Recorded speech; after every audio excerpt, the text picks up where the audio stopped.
हिन दौर जी ससुई हिन गर्मी में हिन गरम फर्श ते पेर नथा सड़न तुंहिंजा।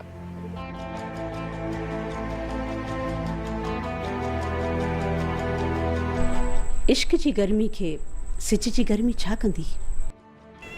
पची निकती आ मुर्शिद भिटाई वटा ऐं फ़कीर जी सोबत में तोखे भलो भाङो मिलियो आ।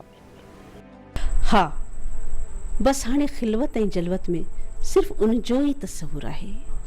मुबारक हुजे बहार बानू, मुबारक आहिनि उहे दिलियूं जेके अकेलाईअ में ऐं महफ़िलुनि में महबूब जे जलवे सां मुनव्वर हुजनि।